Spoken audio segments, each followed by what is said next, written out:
Hello दोस्तों, आप सभी का स्वागत है हमारे YouTube चैनल पे। और मैं बीरबल कुमार आपको आज से गणित पढ़ाने वाला हूं, यानी क्लास 10 के लिए स्पेशली ये क्लास होने वाला है, जिसमें मैं बिहार बोर्ड में जो क्वेश्चन किए जाते हैं उसी के अनुरूप मैं प्रत्येक वीडियो में आज से 10-10 ऑब्जेक्टिव प्रश्न सॉल्व कराऊंगा, जिसमें से आपको बहुत सारे क्वेश्चन इस बार 2023 के एग्जाम में देखने को मिलेंगे। ठीक है, तो आप लोग इस वीडियो को पूरा देखें। और भी मेरे चैनल पे आप सभी को वीडियो मिल सकते हैं, जैसे साइंस के बहुत सारे ऑब्जेक्टिव वीडियो में बना रखा हूँ, सोशल साइंस के लिए बना रखा हूँ। कम से कम 40-50 ऐसे वीडियो हैं जो आप ऑब्जेक्टिव के पा सकते हैं। तो आप लोग डिस्क्रिप्शन बॉक्स में जाकर चेक कर सकते हैं कि हाँ वो कौन सा वीडियो है, और उसमें अपनी तैयारियों का टेस्ट भी कर सकते हैं कि आपकी तैयारियाँ कितनी अच्छी है, यानी कि उनके जवाब दे करके।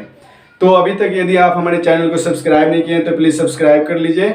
और आइए क्लास को शुरू करते हैं। जैसे कि आप बोर्ड पे देख रहे हैं, एक प्रश्न है कि निम्नलिखित में कौन सी सबसे छोटी प्राकृत संख्या है। आपको 4 ऑप्शन दिया जा रहा है, चारों में बताना है कि सबसे छोटी प्राकृत संख्या कौन है। तो मैं आपको बता दूं कि जो गिनती की संख्या होती है ना, उसे हम लोग क्या कहते हैं, प्राकृत संख्या कहते हैं। ये इन्फिनिटी अनंत तक होती है। गिनती की संख्या को क्या कहते हैं, प्राकृत संख्या कहते हैं। गिनती की संख्या को प्राकृतिक संख्या कहते हैं। ठीक है, यानी कि प्राकृतिक संख्या जो होती है वो गिनती की संख्या होती है। तो गिनती की संख्या को प्राकृतिक संख्या कहते हैं। इसका कोई अंत नहीं होता, लेकिन पहला क्या होता है, ये 1 होता है। तो इस तरह से ऑप्शन कौन सही हो जाएगा, ऑप्शन सी सही हो जाएगा। यानी कि ऑप्शन सी कह रहा है कि निम्नलिखित में कौन सी संख्या प्राकृतिक संख्या सबसे छोटी है, तो इसमें से कौन होगा, 1 होगा। ठीक है, तो इसी तरह से मैं अगले क्वेश्चन को लेकर आऊंगा, और इस वीडियो में लगातार मैं 10 ऑब्जेक्टिव प्रश्न सॉल्व कराऊंगा। आप लोग इसमें ये देखेंगे कि आपको कितने क्वेश्चन आ रहे हैं, नहीं आ रहे तो समझ लेंगे यहाँ पे। ठीक है, तो अगले क्वेश्चन को देखते हैं। अब हम लोग दूसरे प्रश्न को देखेंगे। कहा जा रहा है निम्नलिखित में कौन सी परिमेय संख्या है, यानी ये ए बी सी डी के जो ऑप्शन दिए हैं इसमें से कौन सी परिमेय संख्या ये बताना है। ठीक है, तो पहला देखिए तो कह रहा है √25, दूसरा कह रहा है √5, तीसरा कह रहा है √1/2, और तीसरा डी जो कह रहा है √3 + √3। तो इसमें हमें बताना है कि कौन सी क्या है, परिमेय संख्या है।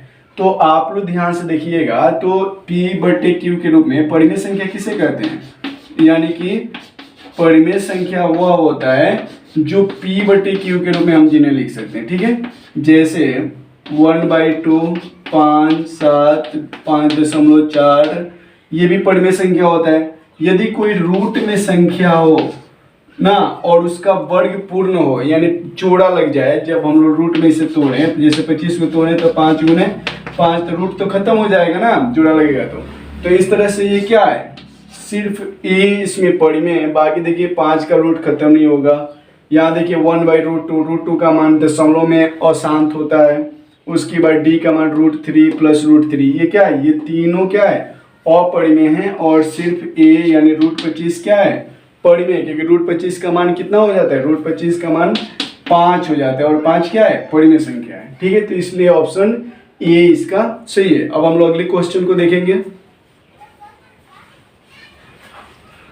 अब हम लोग तीसरे नंबर प्रश्न को देखेंगे। जैसे कि आप लोग बोर्ड पे देख रहे हैं, कहा जा रहा है निम्नलिखित में कौन सी अपरिमेय संख्या, यानी इन चारों में कौन अपरिमेय है, हमें बताना है। ठीक है, आइए देखते हैं।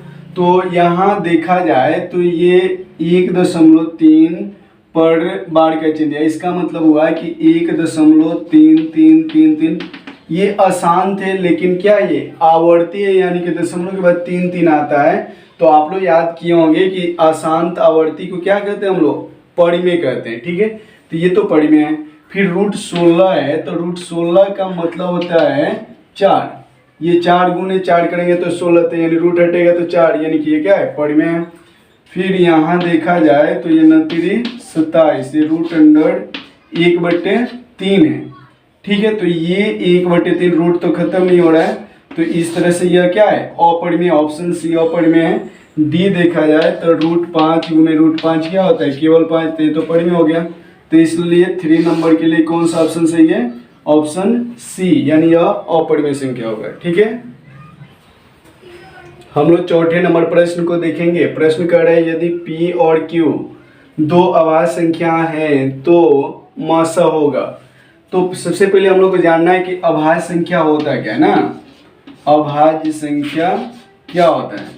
तो वे संख्याएं जिनमें एक अथवा स्वयं को छोड़कर किसी भी अन्य संख्या से भाग ना लगे उसे अभाज्य संख्या कहते हैं। जैसे सबसे छोटी अभाज्य संख्या 2 होता है, 2, 3, 5, 7, 11, 13, यही ना होता है। तो इसमें कहा जा रहा है कि दो को अभाज्य संख्या लिया जाए और उसका मौसम निकाला जाए तो क्या होगा। अगर P और Q लिया जाए तो उसका मौसम क्या होगा। तो आप लोग हमेशा याद रखेंगे कि दो अभाज्य संख्याओं का मौसम जो होता है 1 होता है, क्योंकि उसमें एक को छोड़कर कोई भी संख्या क्या होता है उसका उसमें कॉमन नहीं होता है, यानी उभयनिष्ठ नहीं होता है। तो एक जब उभयनिष्ठ है तो उसका मौसम क्या होगा, एक ही होगा। इसे हमेशा याद रखेंगे लोग। नेक्स्ट क्वेश्चन को अब देखते हैं। तो 5वें नंबर प्रश्न को देखेंगे। कहा जा रहा है 18 तथा 72 का मौसा है A 18, B 72, C 9, D 2, ऐसे 4 ऑप्शन दिया हुआ है। तो हम लोग फटाफट इसका मौसा निकाल कर देख लेते हैं। आप लोग सीख भी सकते हैं कि मौसा कैसे निकाला जाता है। तो जब हम लोग सबसे पहले अभाज्य गुणनखंड निकालेंगे तो इसका हो जाएगा 2, फिर 3 और 3 1, और 72 का निकालें तो 2 से करेंगे तो ये हो जाएगा 36 दूना 72, फिर 2 से करें तो ये 18, फिर 2 से करें तो ये हो जाएगा 9, और 3 से 3, और एक और 3 से 1। तो इस तरह से 18 बराबर हो जाएगा 1 गुणे 2 गुणे 3 गुणे 3, और 72 बराबर हो जाएगा 1 गुणे 2 गुणे 2 गुणे 2 गुणे 3 और 3, यही ना होगा।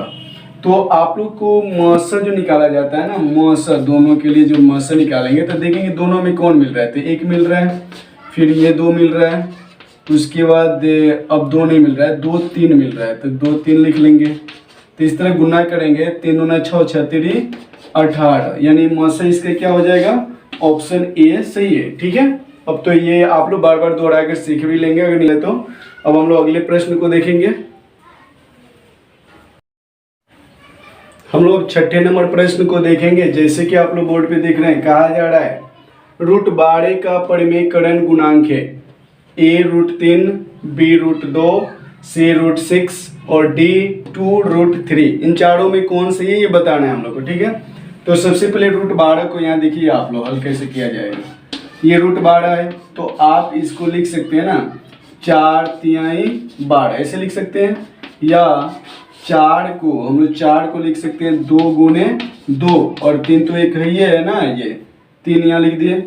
फिर आप बताइए जब रूट में जोड़ा लगता है तो एक को बाहर कर देते हैं, और जिसका जोड़ा नहीं लगता वो अंदर रहेगा, यानी √3 अंदर रहेगा और 2 बाहर आ जाएगा क्योंकि जोड़ा लग गया यहाँ पे। तो इस तरह से इन चारों में कौन सा ऑप्शन सही होगा, ये वाला डी।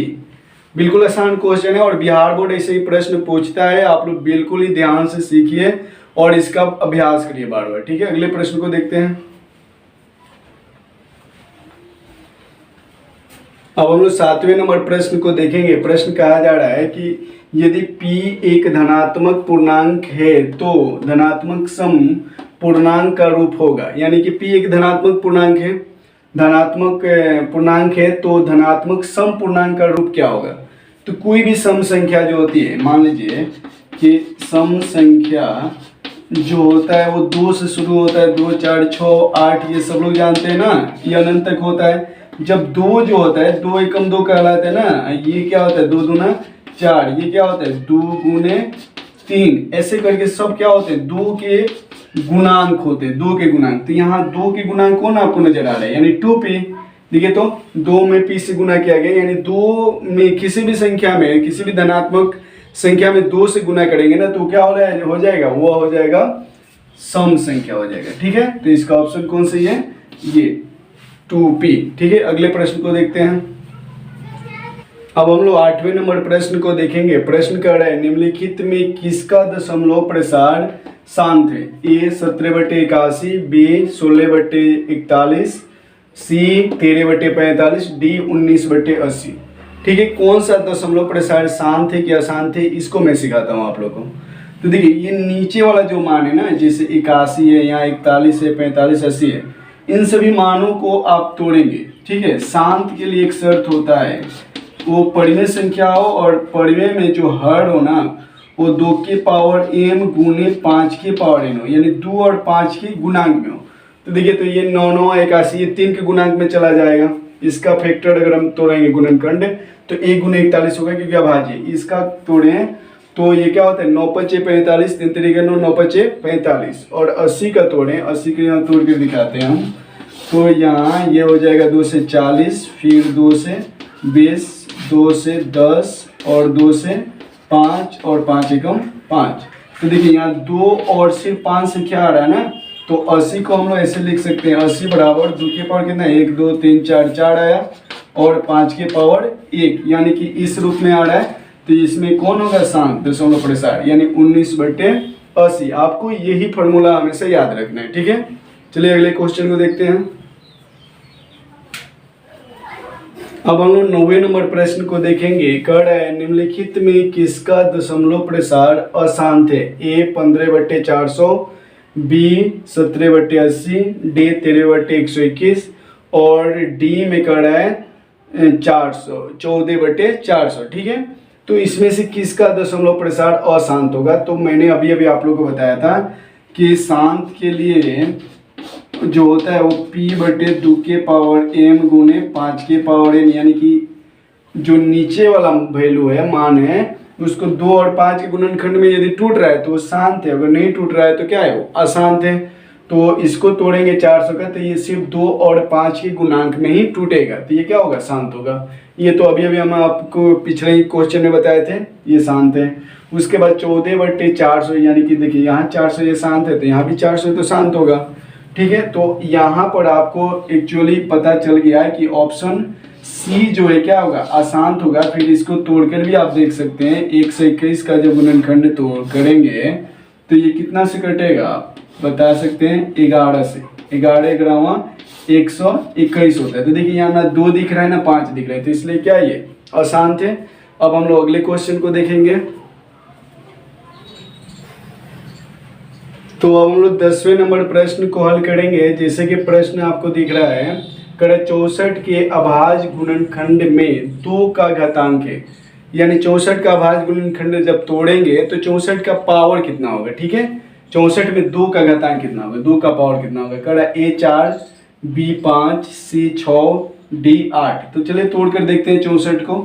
तो 64 को जब हम लोग तोड़ेंगे तो ये गुणनखंड तोड़ते हैं, 2 से करेंगे तो 32 दूना 64, फिर 2 से करेंगे तो 16, 2 से करेंगे तो 8, फिर 2 से होगा तो 4 और 2 से होगा तो 2 2। अब 2 गिन लीजिए तो 1 2 3 4 5 6, यानी 2 के पावर कितना हो रहा है 64, यानी 2 के पावर 6 बराबर क्या होगा 64। तो 2 का पावर कितना होगा 6, ठीक है। तो ये सब क्वेश्चन बहुत ही आप लोगों को समझ में आ रहा होगा।